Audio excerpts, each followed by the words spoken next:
Star Wars 7x7, episode 1940. It's the age-old debate. Star Destroyer versus Mountain. Which would win?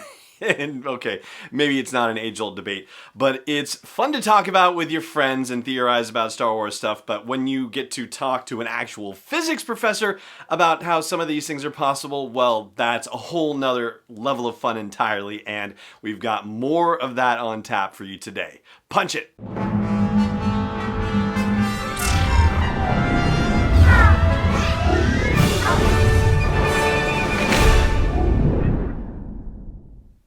Hey Rebel Rouser, I'm Alan Voivod and this is Star Wars 7x7. Thank you so much for joining me for this episode. So yesterday I shared with you part one of my interview with Patron Johnson, who is a teaching professor at Georgetown University and the author of The Physics of Star Wars. Well, he and I had a rather long conversation the other day, and so I'm doling it out in parts here for you. Today is part two. There's a scene in The Rise of Skywalker where we see a Star Destroyer breaking out of what appears to be ground, and we'll explain that in more detail in the actual conversation. So I wanted to know, is this possible, and what would it mean for the fate of the Star Destroyer itself? So it turns out that there are some interesting things to think about in that regard, some interesting variables that might affect how possible it is. And that's what I'm going to get into with Patrick today. That's coming up right after the break, so stay tuned for that. And I'm just going to jump right into it, at least from the interview perspective, and we'll cut the interview when we're about to dive into the following topic, which you'll hear about on Sunday. So that just means that right now I want to say thank you so much for joining me for the episode, and may the Force be with you wherever in the world you may be. And now we're going to take a quick break, and then afterward, part two of my interview with Patron Johnson, Georgetown professor and the author of The Physics of Star Wars. Hey Rebel Rouser, I've made some changes to the asteroid belt level at patreon.com/SW7x7, and they are all with sponsors in mind. So if you want to get the word out about your business, your product, your service to a dedicated Star Wars audience, then please check out patreon.com/SW7x7 and look for the asteroid belt level for details. Again, that's patreon.com/SW7x7. All right, so let me ask you about another thing that we saw in the new trailer that happened. We've seen Star Destroyers, and so we know that we're going to have them, but there's one scene where it appears that a Star Destroyer is breaking out of the ground, and the closed captioning on it actually says ground breaking. You know, I was watching it frame by frame to see, is this coming out of water? Is it coming out of, is it ice? Like, what is it? And it was ultimately the closed captioning that kind of satisfied the situation for me. But it seems like a Star Destroyer encased in rock. I mean, whether it is actually encased in rock, we don't necessarily know if it's going from zero to, plowing through whatever it is, or if it was actually just in motion on its Z-axis and slamming into this. Don't necessarily know, but from your point of view, how possible is this, and how likely is it that a Star Destroyer would actually be able to survive this kind of situation without being damaged too greatly?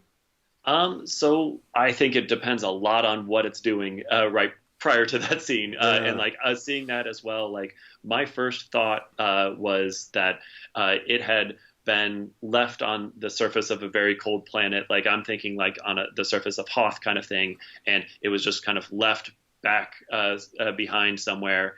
And it just got super cold, froze over. And then somebody got in it and was like, we're commandeering this to become our Death Star. So if that's the case, perhaps it's the Rebels flying that Star Destroyer. That would be pretty exciting. But if you had a Star Destroyer frozen over, certainly it would have enough thrust to be able to break through the layer of ice and emerge. And you might lose some cannons along the way, but like in the scope of a gigantic ship that's like a mile long, losing a few cannons is probably a daily occurrence. So like there's so many of them out there.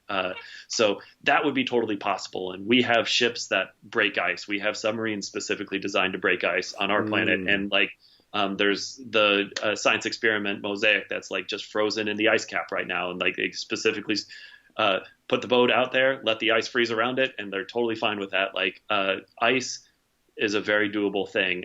If we also know from our history that taking an already moving ship and slamming it into ice might be a Titanic failure, if you excuse the pun. So like, even if it is ice, shooting a Star Destroyer into it could still be very, very damaging to it.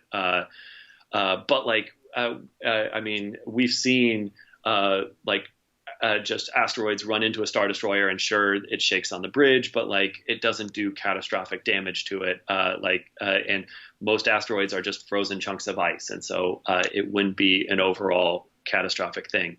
Okay. If it's rock, then there are kind of two possibilities. If there is a surface of rock layered over it, I think we have to go back to the archaeological approach of the Death Star from before, of like, if a surface of rock is over it, that has been buried, like either by a whole lot of time or some active process of we want to bury this thing.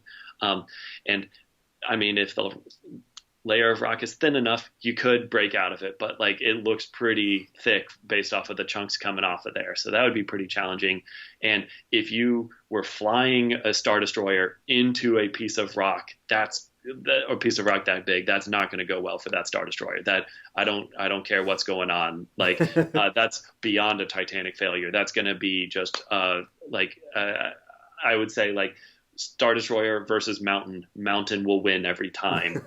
So like this is just a mountain that has covered it, that it's apparently breaking out of. So my personal thought when I watched the trailer was I don't know what it's called, but there's a scene of what looks like a piece of ice frozen in space where there's the top side and the underside. And I was thinking, oh, maybe the Star Destroyer is frozen inside of that. And like that is a thing that like I wouldn't even know what to call it, like a planet, a moon, or just a frozen block of ice in space. Like we in the scientific community wouldn't have a specific name for that kind of flat frozen thing. Like most of the frozen balls we see in space are balls and like not a flat surface. And so like what to call that, I wouldn't really know, but like whatever it is, I was thinking maybe it has a Star Destroyer frozen inside of it, and that would be pretty exciting to see it break out like that.